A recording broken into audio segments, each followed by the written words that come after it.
Iran Israel സംഘർഷവുമായി ബന്ധപ്പെട്ടായിരുന്നു സംസാരിച്ചുകൊണ്ടിരുന്ന P James. അപ്പോൾ ഈ സംഘർഷം തുടരുമെന്ന് തന്നെയാണോ പി ജെയിംസ്?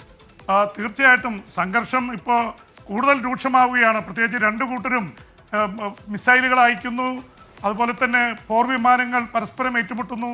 ആ തരത്തിലേക്ക് പ്രത്യേകിച്ച് അമേരിക്കയുടെ ഏറ്റവും ലേറ്റസ്റ്റ് ആയിട്ടുള്ള പോർ വിമാനങ്ങൾ F-16, F-22, F-35 3 തരം വിമാനങ്ങൾ എത്തുകയാണ് മിഡിൽ ഈസ്റ്റിലേക്ക്. അപ്പോൾ കൂടുതൽ അത് സംഘർഷം വർദ്ധിക്കാനാണ് സാധ്യത.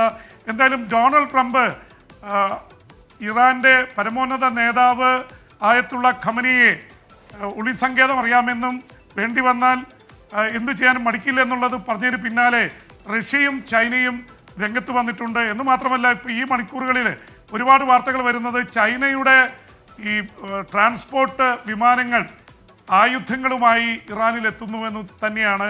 അത് ആ സമയത്ത് ഇത് എന്താണ് കൊണ്ടുവരുന്നത് എന്നറിയാൻ വേണ്ടി കമ്മ്യൂണിക്കേഷൻ സിസ്റ്റം ഓഫ് ചെയ്തുകൊണ്ടാണ്. അതുപോലെ തന്നെ ഈ വിമാനം വരുന്നതിനെ കുറിച്ചുള്ള വാർത്തകളൊന്നും പുറത്തുവിടുന്നില്ല. പക്ഷേ ചൈനീസ് ട്രാൻസ്പോർട്ട് വിമാനങ്ങളിൽ ആയുധങ്ങൾ, ഡ്രോണുകളും അതുപോലെ തന്നെ സൈനിക സാധനങ്ങളൊക്കെ കൊണ്ടുവരുന്നു എന്നുള്ള ഇത് വന്നിട്ടുണ്ട്.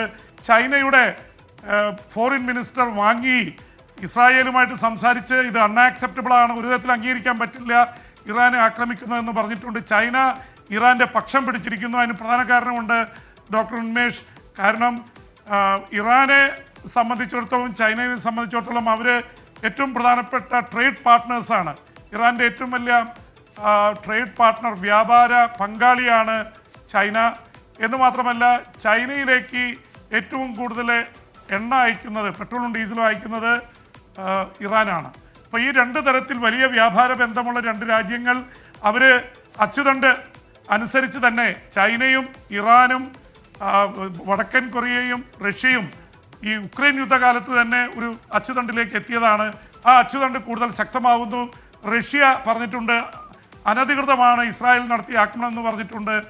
ട്രംപ് ആണെങ്കിൽ കൂടുതൽ ശക്തമായിട്ട് ഇസ്രായേലിൻ്റെ പക്ഷത്തേക്ക് മാറുന്നു. പക്ഷേ അമേരിക്കയിൽ വലിയ രീതിയിൽ എതിർപ്പുണ്ട്. അമേരിക്ക നേരിട്ട് പങ്കാളിത്തം വഹിക്കേണ്ടെന്നാണ് ഭൂരിപക്ഷം അമേരിക്കൻ ജനതയും പറഞ്ഞുകൊണ്ടിരിക്കുന്നത്. അപ്പോൾ ഇതിൻ്റെയൊക്കെ പശ്ചാത്തലത്തിൽ ഇതിനെ കാണേണ്ടി വരും. ഇതൊക്കെ പറയുമ്പോഴും നമ്മൾ നേരത്തെ പറഞ്ഞുകൊണ്ടിരുന്ന ഗസയിലേക്ക് ഇസ്രായേൽ ആക്രമണം ഇവിടെ മാത്രമായി നിർത്തുന്നില്ല. ഗസയിൽ ഇസ്രായേൽ നടത്തിയ ആക്രമണത്തിൽ ഭക്ഷണം കാത്തിരുന്ന 70 പേരടക്കം 90 പേർ കൊല്ലപ്പെട്ടിട്ടുണ്ട്. അതുപോലെ റഷ്യ മധ്യസ്ഥം വഹിക്കാമെന്ന് പറയുന്നുണ്ട് ഇറാൻ്റെ കാര്യത്തിൽ. അതേ റഷ്യ തന്നെ ഈ കഴിഞ്ഞ മണിക്കൂറുകളിൽ ഉക്രൈനിലേക്ക് നടത്തിയ 400 ഡ്രോണുകളും 43 ബാലിസ്റ്റിക് മിസൈലുമായി നടത്തിയ ആക്രമണത്തിൽ വലിയ നാശം ഉക്രൈൻ്റെ ഭാഗത്ത് സംഭവിച്ചിട്ടുണ്ട്. അപ്പോൾ റഷ്യ ഇപ്പോൾ ഇവിടെ മധ്യസ്ഥം വഹിക്കാമെന്നാണ് പറയുന്നത്. എന്ന് മാത്രമല്ല, ചൈന പറഞ്ഞിരിക്കുന്നത് ഇറാൻ്റെ മണ്ണിലേക്ക് ഇസ്രായേൽ കയറി ആക്രമിച്ചത് ശരിയായില്ല. അപ്പോൾ അതിനെക്കുറിച്ചുള്ള ഇത് വന്നിരിക്കുന്നത്, റഷ്യ കയറി ഉക്രൈനിൽ ആക്രമണം നടത്തി 3.5 വർഷമായി. ഇതുവരെ ചൈന അതിനെ കുറ്റപ്പെടുത്തിയിട്ടില്ല. ഈ രീതിയിൽ അന്താരാഷ്ട്ര രാഷ്ട്രീയത്തിൽ തന്നെ വലിയ പ്രതികരണങ്ങൾ ഇതേ ചൊല്ലി ഉണ്ടായിട്ടുണ്ട് ഡോക്ടർ ഉന്മേഷ്. എന്തായാലും ഇന്ത്യ ഇതിൽ വളരെ സൂക്ഷിച്ചാണ് നിലപാടെടുത്തിരിക്കുന്നത്. ഇസ്രായേലുമായിട്ടും ഇറാനുമായിട്ടും ഒരുപോലെ നല്ല ബന്ധമുള്ളതുകൊണ്ട് സംഘർഷം അവസാനിപ്പിക്കണം എന്നാണ് ഇന്ത്യ പറയുന്നത്. ഒരു തരത്തിലും ഒരു പക്ഷം പിടിക്കാൻ ഇന്ത്യ തയ്യാറാവുന്നില്ല എന്നുള്ളതാണ് യാഥാർത്ഥ്യം. ശരി, പി ജെയിംസ് ആണ് ഇപ്പോൾ ന്യൂസ് ഡെസ്കിൽ നിന്ന് വിവരങ്ങൾ നൽകിയത്.